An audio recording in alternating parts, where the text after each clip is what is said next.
Hello there, this is Landguard and you're watching From the Basement. In this video we're going to take a look at the Foundry, which is the user content creation tool for Neverwinter, developed by Cryptic and published by Perfect World. It's a free-to-play title, so I recommend you check it out. It's actually a pretty cool editor. What this video is going to focus on is sort of the bare minimum that you need to do in order to get something up, playable, and that people are going to actually want to go take a look at. So we're not going to really focus too much on the nitty-gritty details or going too deep into the systems on this. Also not going to focus too much on design. We've got other episodes from the basement that will handle that. So one thing you'll notice is that we have these exclamation point warning signs here, and we've also got this task list that we click on it. We get a list of tasks. These are things that must be corrected before you can publish your adventure for other people to play. So we'll just go ahead and give it a nice temporary name. My cool dungeon. A really awesome adventure.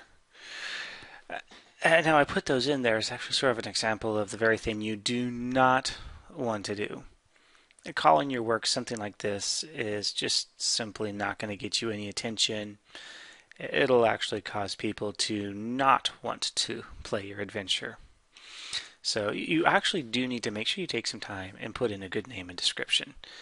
But since I'm focused more on showing the tool set than actually doing this properly, I'm just going to leave that there. Story is where you establish your story elements. Now, here's where we need to have a little bit of planning. So here's the adventure we're going to try to create. A wizard has heard of a magic scroll that's tucked away in a dungeon. The only problem is that the dungeon has been infested by kobolds, and he just really doesn't want to try to deal with those things by himself.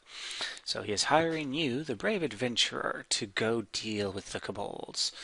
So we'll keep this as a fairly simple quest. We'll have 3 mandatory encounters and an object that we need to acquire. So, as it says, first we need to start off by adding in a map. So we'll enter in a new custom map. And we'll go ahead and enter in a custom map, an empty map, and we'll call this the Dungeon of Doom. I can afford to be silly with this since I have no intentions of publishing it. And we'll make sure we're on an empty custom map. Now, if you don't want to do everything by hand, there is a rather nice selection of pre-made maps that you can use that are from Cryptic Adventures. And these are, generally speaking, quite nice maps. So if you don't feel like doing things from scratch, these are always an option. As you can see, there's a lot of them here that you can use. But we're going to do things by scratch. Empty custom map, map name filled in, create, and I now have a map that I can set up. So, as I said, we wanted 3 encounters, so we're going to kill enemies, kill enemies, kill enemies, and then finally interact with object. And that will be where we pick up the scroll and conclude the adventure. Now, there are more complex things that you can do here, but this is the bare minimum. And notice all of these story elements right now have exclamation points on them. The main one that I want to focus on this screen is the map transition. You have to specify, how am I going to get to this quest? And as you can see here, I must specify a door. So there's 2 approaches to this. One is I can specify a specific door that I leave through. So if I bring this up, I can choose any door here to actually leave through.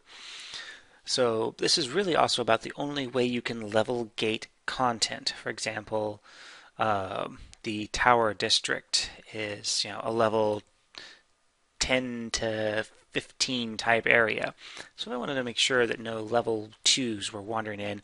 I could say choose one of the doors, deeper in the Tower District area, so that way low-level players wouldn't be able to get to it. So I could say, I could start it, you must, use the small keg to get to this dungeon, which makes no sense. So I'm not going to do that. The other option is that you use the Overworld Map, which is where you'll go to a gate in the city, and when you see the Overworld Map, you'll be able to choose your quest location.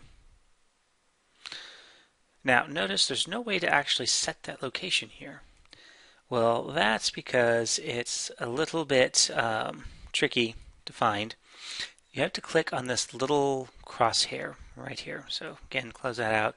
This crosshair right here, if I click on that, it will bring up my ability to choose where I want to put this.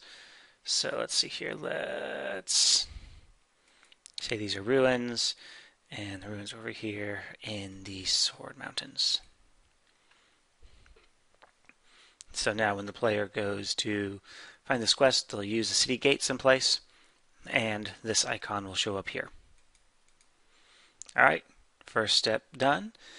Now let's go create a map so we actually have some space to put some enemies in. So we'll hop over to maps here.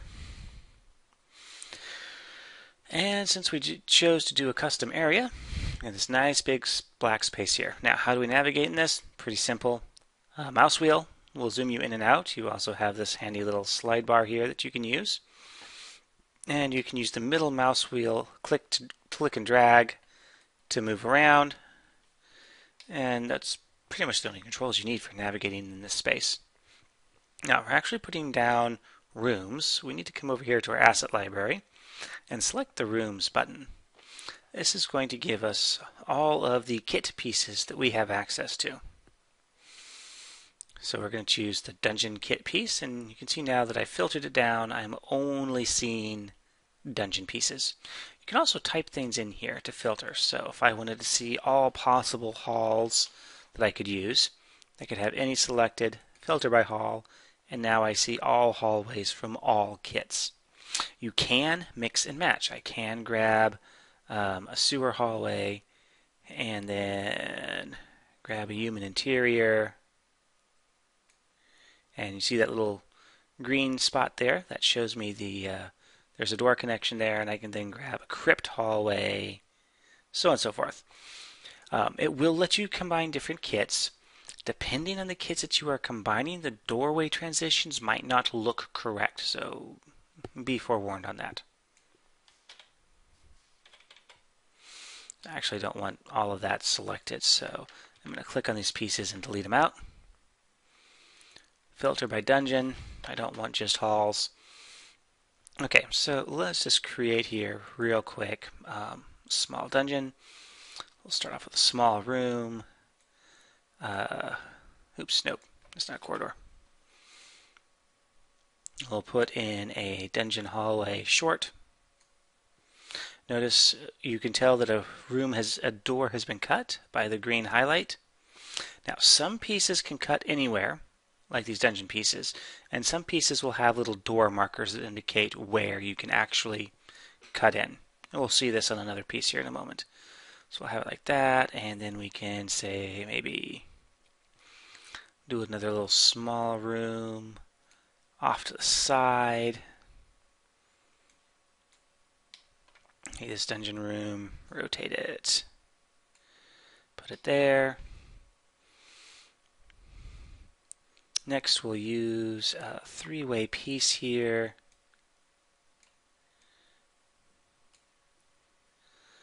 So we can get some sort of the illusion that this will, we'll put some rubble there to seal that off.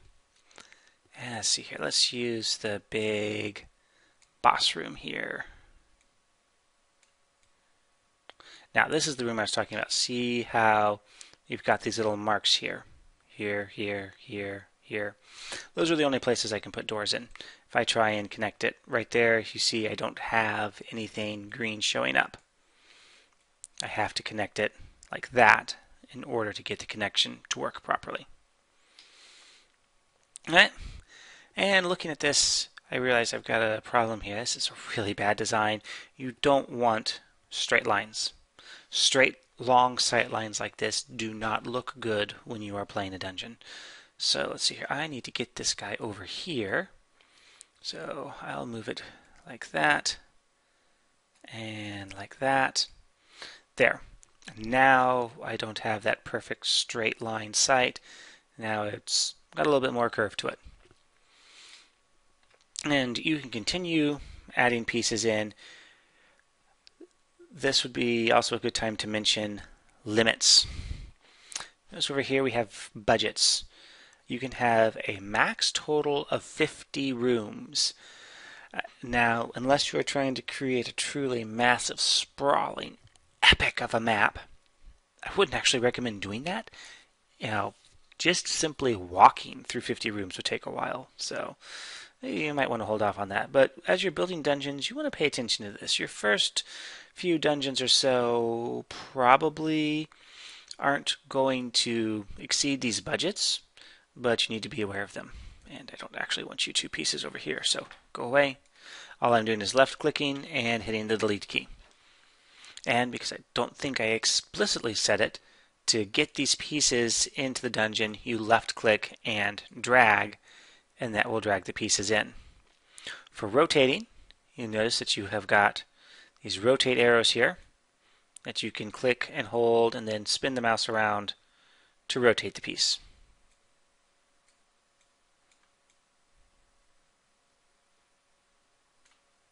Like so. And again, I don't want you guys, so go away. Alright, so we've got our layout now. A purely empty room is not going to be a lot of fun. It's just, not going to be a lot of fun. So let's get some stuff populated here.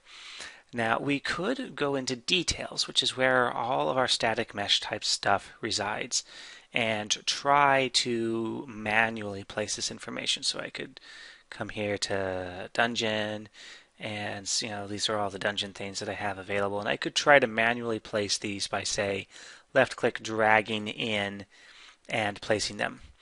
Now notice I just had a mode change. We have detail and layout mode. When you're putting down room pieces, you're in layout mode. This is also for placing the general location of encounters as well. Detail mode is where you place the individual items and position your encounter monsters. Now, like I said, I could do this piece by piece, but you know what? I want to speed this up a little bit. On most room pieces, if you right-click on them, you will have an option to populate, either clicking it here or clicking it here. And what that'll do is it will pre-populate the room with a fixed set of things that Cryptic has already created. Now notice we've got some interesting things happening here. These things are appearing outside the room. And populate. If I do it for their big boss room, it becomes really horrible. This is a bug. What happens is that it's not rotating the position placement of the details to keep up with the rotation of the rooms themselves. This is easily fixed by switching back to layout and taking a look. This is rectangle small room 01. So we'll come over here, dungeon, small.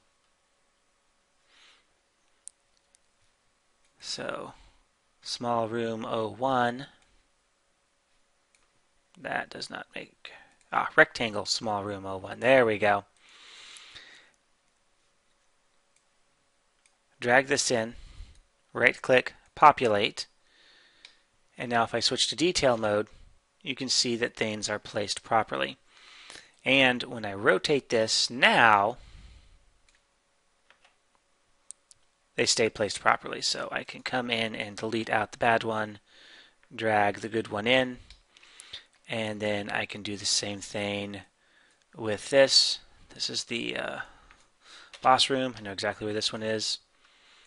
Drag it in, populate it before I rotate it, get rid of that one. Now I can rotate it and put it into place. So that's an important thing to keep in mind. Now, this bug, I don't know when this bug's going to get fixed or if it'll be fixed. So just keep in mind that when you're placing pieces, it's probably a good idea after you place it to populate it if you're going to use the auto population tool before you actually go to place it. So now, if I look at this, alright, now the details are looking fine. So before we continue on, it's probably a good idea to do a quick walkthrough on this to verify that things are looking correct. Now, you do have a respect menu here that you can use to assign different levels to your characters. It's a very good idea to test on all levels.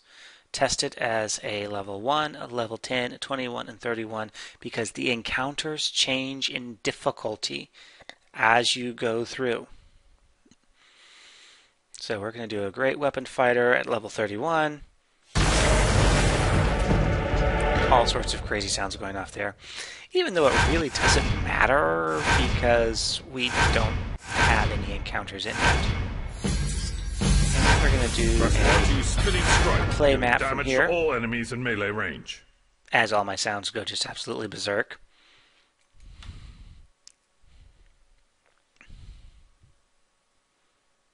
And this is a part where I hope Camtasia doesn't completely freak out on me. And this part here can take a while. Now in future videos I'm going to be cutting this out because there's no real point in having you guys watch the loading screens every time we go to test things. I'll leave it in this time because I can jibber jabber a little bit about it while it's happening. Alright, so get rid of that odd little thing.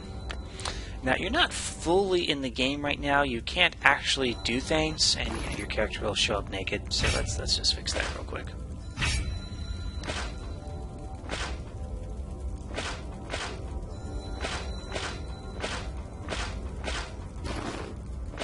There we go. Now we're no longer naked. We can ignore the glowing chest there. I'll explain that later. So let's just do a quick walkthrough here and see how things are looking. Because sometimes the auto placement doesn't work very well. Like, for example, right here, I don't actually want this barrel in my way here. So I am going to do a Control Tab, which takes you into 3D Edit View, and I'll have a whole video on this thing. I'm going to move that barrel out of the way, look around. Now, I'm not really happy with the placement of that particular pillar there, so I think I'm going to grab that and drag it. Now, you realize, as you can see, there are some things here that I can't touch. Like, I can't touch this pillar here. And, alright. I think I just accidentally, I just accidentally deleted that. So let's move that out of the way there. Okay. And continuing on here. Alright, that looks good. Alright, so it looks like the default layout here is pretty good. Now, there's definitely some empty areas here that don't feel right, but this particular video has gone on long enough, so we will take a look at detailing our level in a future video. So, until next time, this is From the Basement.